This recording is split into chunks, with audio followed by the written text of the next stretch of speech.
তাকদীরের আরও একটি স্তর হচ্ছে যখন এই জিনিসটি বাস্তবায়ন হতে যাবে, মানুষের তাকদীরে যেটি লেখা আছে সেটি যখন বাস্তবায়ন হতে যাবে, তখন তাকদীরের আরেকটি স্তর পাওয়া যায়, সেটি আল্লাহ সুবহানাহু ওয়া তাআলার আল ইরাদা আল কাউনিয়া, আল্লাহ সুবহানাহু ওয়া তাআলার পৃথিবী পরিচালনাগত ইচ্ছা। আল্লাহ সুবহানাহু ওয়া তাআলার একটা ইচ্ছা হচ্ছে শারঈ ইচ্ছা। শারঈ ইচ্ছা কি? আল্লাহ সুবহানাহু ওয়া তাআলা কখনোই চান না যে ইবলিস পথভ্রষ্ট হোক। আল্লাহ সুবহানাহু ওয়া তাআলা নিজেও চান যে ইবলিস হেদায়েতপ্রাপ্ত হোক, ফেরাউন হেদায়েতপ্রাপ্ত হোক, আবু জাহাল হেদায়েতপ্রাপ্ত হোক।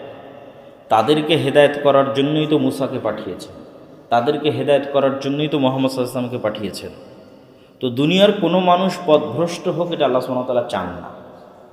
তার কল্যাণকামিতা যে সকল মানুষ জান্নাতে যাক, এই কল্যাণকামিতার জন্যই তিনি নবী রাসূল পাঠিয়েছেন, কিতাব পাঠিয়েছেন, কোরআন পাঠিয়েছেন, আলেম ওলামা রেডি করছেন, মসজিদ মাদ্রাসা তিনি টিকিয়ে রেখেছেন, দিন প্রচারের সকল ব্যবস্থাপনা টিকিয়ে রেখেছেন, ওসিলা মানুষের কাছে দাওয়াত যাওয়ার সকল ওসিলা আল্লাহ টিকিয়ে রেখেছেন, কেননা তিনি চান না মানুষ পথভ্রষ্ট হোক।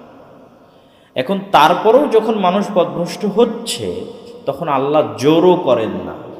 এই যে আল্লাহ জোর করেন না, এটাই হচ্ছে তাকদীরের তারপরের স্তর, তৃতীয় স্তর। তথা ইবলিস যখন বলল আমি সিজদা করব না, তখন আল্লাহ সুবহানাহু ওয়া তাআলা চাইলে ফেরেশতাদের দিয়ে বাধ্য করায় ওকে সিজদা করাতে পারতেন না? পারতেন না? পারতেন। কিন্তু ইবলিস যখন বলল আমি সিজদা করব না, আল্লাহ কিন্তু বাধ্য করেন না তাকে সিজদা করাতে। ফেরাউন যখন বলল যে আনা রাব্বুকুমুল আ'লা, আমি তোমাদের প্রতিপালক, তখন আল্লাহ সুবহানাহু ওয়া তাআলা ফেরাউনকে বাধ্য করেননি যে সে হেদায়েতপ্রাপ্ত হোক, তাকে তার অবস্থার উপর থাকতে দিয়েছে। সে স্বেচ্ছায় তার অবস্থার উপর চলেছে। আবু জাহাল সহ আমরাও যারা পথভ্রষ্ট হচ্ছি, আমি যখন হয়তো অশ্লীল কিছু দেখছি অথবা অশ্লীল কিছু শুনছি, আল্লাহ চাইলে আমার চোখকে অন্ধ করে দিতে পারেন, আমার কানকে বধির করে দিতে পারেন, কিন্তু আল্লাহ দেন না, দিবেন না। তাহলে আমি কানে শুনছি অশ্লীল, চোখে দেখছি অশ্লীল, তখনও ক্ষমতা ব্যবহার করছি কার? আল্লাহর। তখনও অনুমতি ব্যবহার করছি আল্লাহর। আল্লাহ চাইলে তখনই আটকে দিতে পারত। এটা হচ্ছে তাকদীরের তৃতীয় স্তর।